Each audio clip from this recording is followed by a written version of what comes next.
Tensions are boiling over across the country more than a week since police shot Jacob Blake in Kenosha, Wisconsin. And over the weekend, a Portland man was shot after a clash between Trump supporters and protesters. Well, tonight, both the president and Democratic presidential nominee Joe Biden are speaking out. KCAL9's Chris Holmstrom joins us live from the newsroom with that war of words. Chris?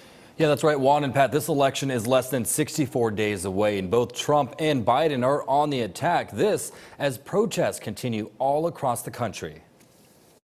It's a showdown between President Trump and Democratic presidential nominee Joe Biden. This after weeks of protests across the nation, a couple of them turning deadly. Most recently, Saturday night in Portland, Oregon, a man believed to be a part of pro-Trump demonstrations was shot and killed after clashing with racial justice protesters. Today in a press conference, the president blamed the Democratic Party. The wave of violence and destruction that we've seen in recent weeks and months has occurred in cities exclusively controlled and dominated by the Joe Biden party. Biden on the campaign trail in Pittsburgh took a swing at the president. He can't stop the violence because for years he's fomented it. You know, he may believe mouthing the words law and order makes him strong, but his failure to call on his own supporters to stop acting as an armed militia in this country shows how weak he is. In Kenosha, Wisconsin, protests enter their second week after a police officer shot Jacob Blake in the back 7 times. Now the city braces for a controversial presidential visit. President Trump was also asked today about Kyle Rittenhouse, the teenager who's been accused of killing 2 people in Wisconsin. He didn't denounce Rittenhouse's actions, instead saying, "We're looking at all of it. That was an interesting situation. You saw the same tape as I saw, and he was trying to get away from them, I guess, it looks like, and he fell, and then they very violently attacked him.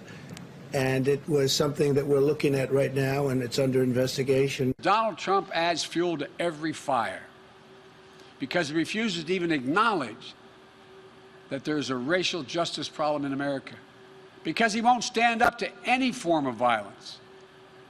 He's got no problem with right-wing militia, white supremacists, and vigilantes with assault weapons. The former vice president condemned the recent violence and said the president's law and order campaign slogan was actually a sign of weakness. Rioting is not protesting.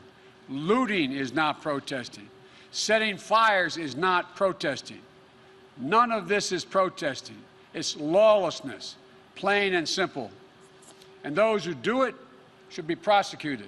President Trump has repeatedly claimed that a Biden victory will fuel the unrest in cities across the country and says the former VP is working with the radical left.